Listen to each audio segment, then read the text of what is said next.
प्रयोगशाला सायरन की आवाज से गूंजती है। नीली रोशनी तीव्रता से धड़क रही है। एक चेतावनी संदेश स्क्रीन पर चमकता है। सचिन और मीनाक्षी को एक अशुभ चमक में ढालता है।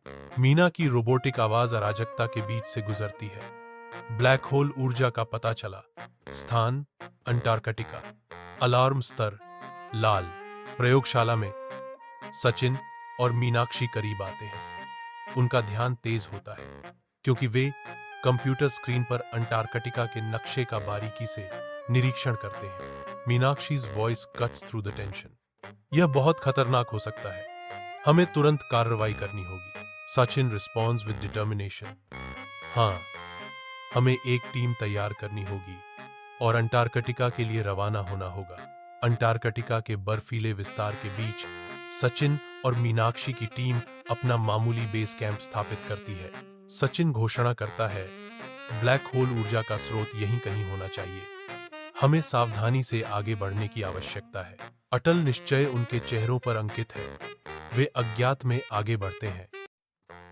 विशाल अंतरिक्ष केंद्र में नील और न्यासा हलचल के बीच दृढ़ता से खड़े हैं। हवा प्रत्याशा से भरी हुई है। नील की आवाज तनाव को चीरती है। इस बार कुछ बड़ा हो रहा है।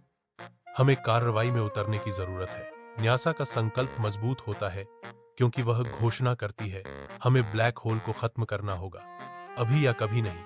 हलचल भरी प्रयोगशाला के अंदर रोबोट सावधानीपूर्वक उपकरणों का आकलन करता है। जॉनी गहनता से डेटा का विश्लेषण करता है जो उन्नत तकनीक की गूंज से घिरा हुआ है। मित्तु कुशलता से उपकरणों को लोड करता है, अगले प्रयोग की तैयारी कर रहा है। सुपरजेट रनवे पर खड़ा है, अपने गौरव के क्षण का इंतजार कर रहा है। कॉकपिट के अंदर नील और न्यासा सावधानीपूर्वक अपनी यात्रा की तैयारी करते हैं। उनका ध्यान पूरी तरह से केंद्रित है। एक गहर गर्जन के साथ सुपरजेट ऊपर उठता है, सितारों की ओर स्वर्ग से होकर गुजरता है। अंटार्कटिक परिदृश्य अंतहीन रूप से फैला हुआ है। ठंडे आकाश के नीचे सफेद रंग का एक कैनवास।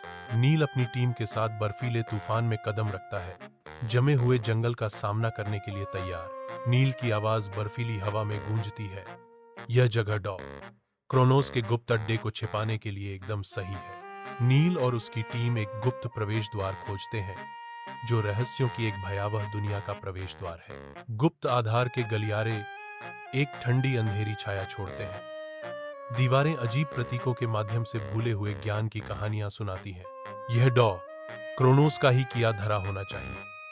नील चिल्लाता है क्योंकि ऊर्जा विकिरण खतरनाक स्तर तक बढ़ जाती है। ऊर्जा कक्ष के हृदय में नील डॉ क्रोनोस का सामना करता है जो दुनिया को बदलने वाली शक्ति छोड़ने की तैयारी कर रहा है। डॉ क्रोनोस घोषणा करता है, तुम मुझे रोक नहीं सकते नील, मैं इस ऊर्जा का उपयोग दुनिया को बदलने के लिए करूंगा। नील विजयी होता है।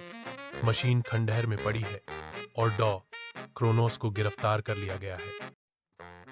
डॉ क्रोनोस उन्मादी उत्साह से जलती आंखों के साथ एक विशाल कंसोल के सामने खड़ा है। पर्दे पर एक छोटा सा काला छेद सूरज आता है जो विनाश का मूक अग्रदूत है। भयानक लाल रोशनी में नहाया हुआ डॉ क्रोनोस घोषणा करता है, अब कोई भी इस पृथ्वी को नहीं बचा सकता। कंप्यूटर स्क्रीन की तेज चमक के नीचे न्यासा और उसकी टीम चिंता और संकल्प से ग्रस्त है। हर कीस्ट्रोक ब्रह्मांडीय आपदा को टालने का एक हताश प्रयास है। निसा की आवाज तनाव को चीरती है, हमारे पास ज्यादा समय नहीं है, हमें कुछ करना होगा। ब्लैक होल एक्टिवेशन चैम्बर में निसा और डॉक्टर क्रोनोस विशाल ब्लैक होल के सामने डटे हैं। पृथ्वी पर विनाश बरसता है। उनका संकल्प परखा जाता है। निसा की आवाज दृढ़ संकल्प के साथ गूंजती है, हम इसे बचाएंगे, विज्ञान और साहस से। कंकाल खंडहरों के बीच मीनाक्षी और सचिन खुद को घिरा हुआ पाते हैं क्योंकि बायोमैकेनिकल सैनिक सुनसान सड़कों पर घूमते हैं। मीनाक्षी ने जल्दी से फुसफुसाते हुए कहा, हमें छिपना होगा, वे बहुत करीब हैं। सचिन की आवाज चिंता से भर जाती है, जॉनी और मिट्टू कहाँ हैं? गुप्त प्रयोगशाला में हैकिंग विशेषज्ञ जॉनी विरोधियों पर नजर रखने के अपने मिशन में पूरी तरह से डूबे हुए हैं। जॉनी की आवाज तनाव को चीरती है, मुझे उनका ठिकाना मिल गया है, वे एक गुप्त प्रयोगशाला में हैं। ऊपर से मिट्ठू आने वाले खतरे की चेतावनी देता है। ऊपर से खतरा, बायोनिक सैनिक आ रहे हैं। रात के आवरण में नील एक ईएमपी स्थापित करता है जो क्षण भर के लिए बायोनिक सैनिकों की प्रणालियों को शांत कर देता है। नीसा अंतरिक्ष के ताने बाने में हेरफेर करता है। युद्ध के मैदान में तबाही मचाने के लिए ब्लैक होल की आवृत्ति को मोड़ता है। मीनाक्षी और सचिन आगे बढ़ते हैं। भविष्य के युद्ध में बायोनिक सैनिकों के साथ उलझते हैं। तभी नील चिल्लाता है, अब हमला करो। आइसलैंड पर एक विशाल काला छेद मंडरा रहा है जिसका अंधेरा आसमान को निगल रहा है। वैज्ञानिक और सैन्य कर्मी घबराहट में आगे बढ़ते हैं, बढ़ते हुए विनाश के खिलाफ संघर्ष कर रहे हैं। अंधेरे से डॉ क्रोनोस अराजकता को देखता है। एक भयावह मुस्कान उसके होंठों को घुमाती है।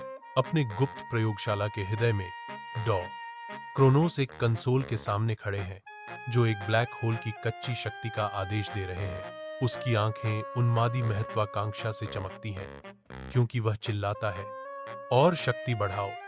दुनिया देखेगी कि क्रोनोस क्या कर सकता है। बिना किसी चेतावनी के एक विशेष बल टीम प्रयोगशाला में घुस जाती है। ब्लैक होल अचानक गायब हो जाता है।